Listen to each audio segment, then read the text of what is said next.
Hello and welcome to Understanding Narcissists. Thank you so much for joining me.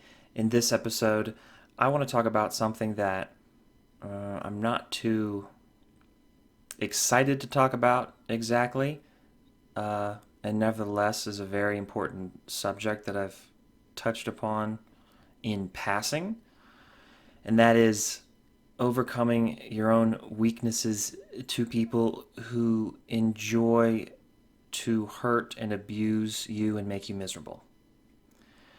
Because really, no matter how you look at it, um, taking individual responsibility, you have to take into consideration that for the most part, it's all on you as to who you hang around with and who ends up hurting you or not. You have to assess who is good for you and who isn't. If there are bad people around you, particularly if you're an adult, there's any number of things you can do to protect yourself. Protecting yourself might mean uh, warding bad people away from you. It may mean um, preventing them from infiltrating your life in the first place. It may mean escaping from them when they have a hold of you and you're trying to figure out what to do. In that light, looking at it that way, at some point in your development away from abusive people and trying to invite and get positive people into your life, whatever that means, people that are good for you, things that you like to happen in your own life, it falls to you, and the only person who can undermine that is yourself. Now, I'm not pointing the finger of blame at you or me. It's just the reality of the situation. And at a certain level of knowledge and experience, it becomes the only solution to the narcissist or the abusive problem. And the reason I bring it up is because it's something that I know I have to do but don't want to. Just in my own experience and shortcomings, I have noticed that I like the understanding part and figuring it all out, but I don't actually like having to do the tough stuff, making the hard decisions, and saying no to people, and staying away from them, or pushing them away if need be. And I won't say asserting myself, but certainly taking narcissism and emotional abuse seriously enough that I do whatever it takes to keep them away. And if I don't, I feel bad because I know better and I know I have to do it. But that action can be hard, no matter how simple it is, because it's this emotional content. It's an emotional step, and it doesn't feel good. It feels good to have the control and power of understanding, but it doesn't feel as good to have to act on it in a very effective way. And that being the case, it is so hard to overcome yourself, at least that's what I find and what you've told me, and really being able to be your best motivator and force for good. It's hard to do that for yourself. It's easier to do it for someone else. Okay, I found that it's easier to say teach a parent about narcissism or about their narcissistic spouse or their narcissistic parent because they want to protect their children. And that's their great motivation. And they'll do anything to do that. But when it comes to yourself, say in a bad relationship or friendship or even trying to get along with a narcissistic family member, It's really hard to make the tough decisions that only you can make and that only you can stop yourself from making. And so that's what happens.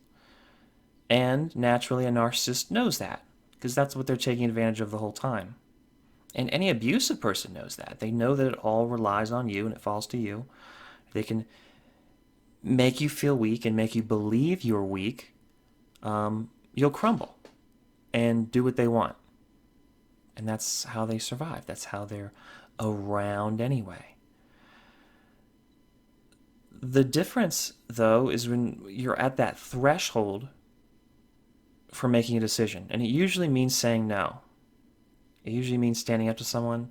It usually means standing up for yourself and asserting yourself and doing things or doing something that you need to do, that you don't want to do, and that has been coming up to you all along. And you've known it. And you know it's the only thing you can do. You try other avenues. You try to reason with this person. You try to figure out any other possible route to changing the situation, the equilibrium, to maintain the equilibrium so you don't have to do anything. Again, I'm not blaming you. It's just a natural thing.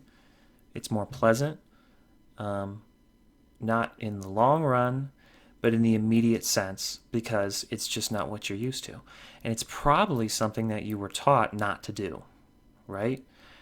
And there you have it. There you have this point that if you were determined to keep progressing in your emotional well-being and just personal mental health, to be honest, because these people are so bad for you, you have to reach a point that you're going to act upon the information you've learned and all the experience you've accumulated and assimilated into knowledge. And that's the point where you have to truly accept that you're being abused, that somebody is a narcissist, that narcissism even exists.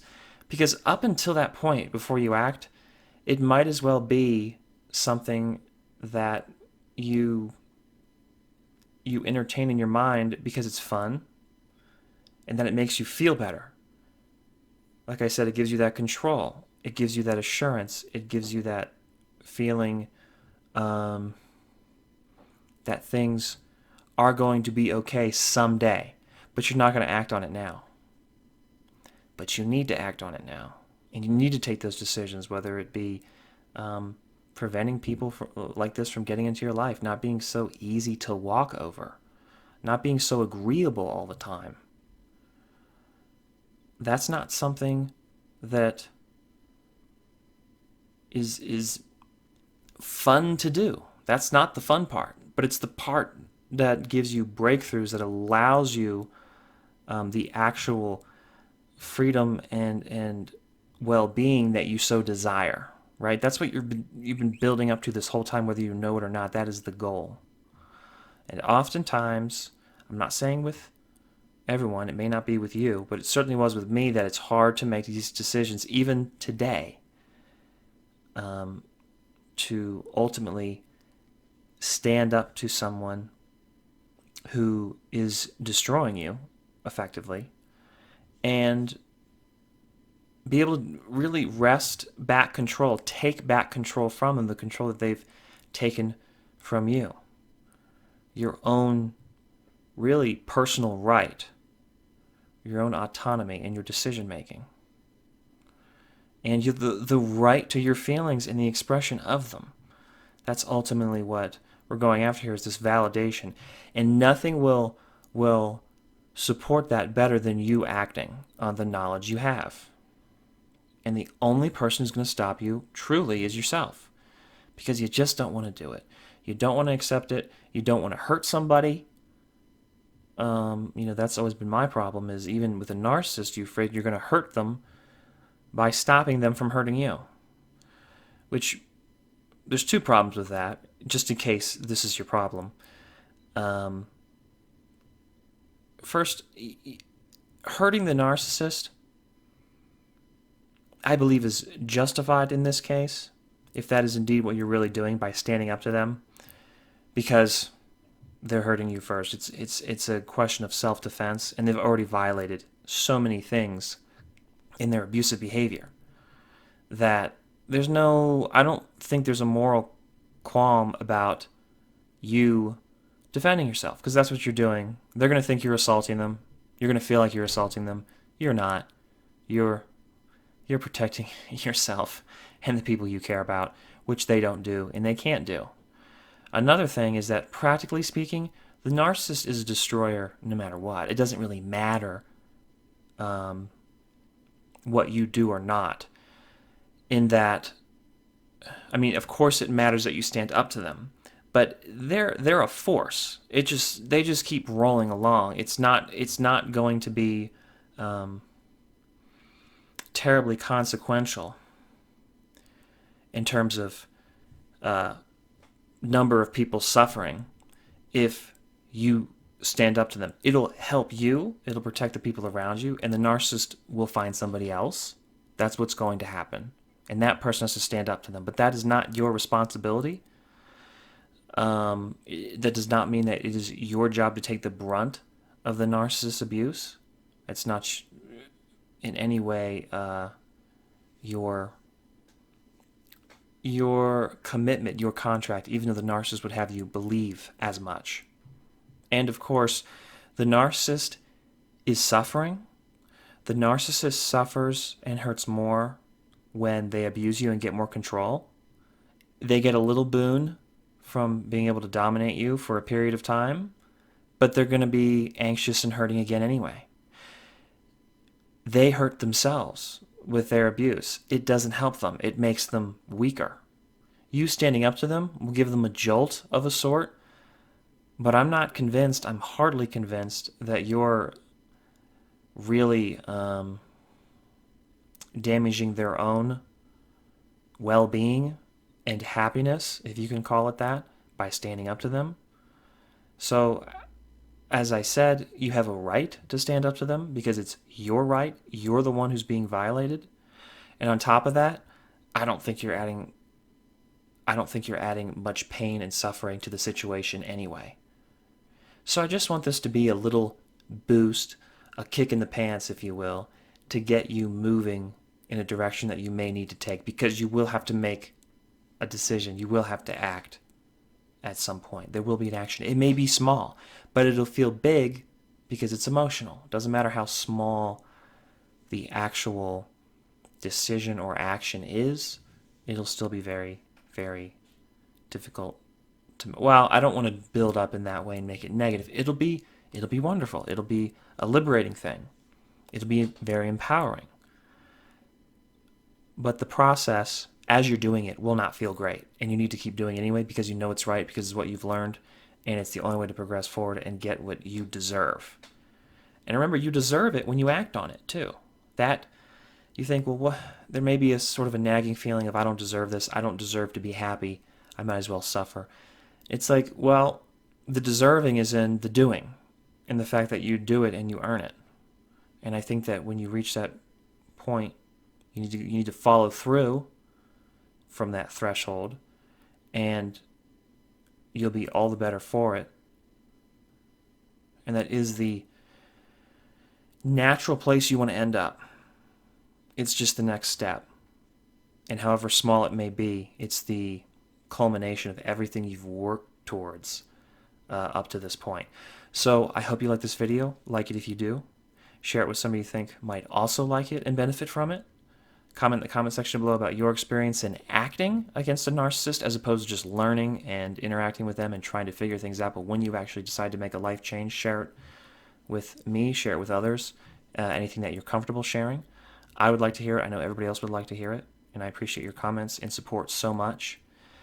Thank you so much for watching. Subscribe to the channel if you haven't already, and I will see you in the next episode. I hope you have a wonderful day, and goodbye.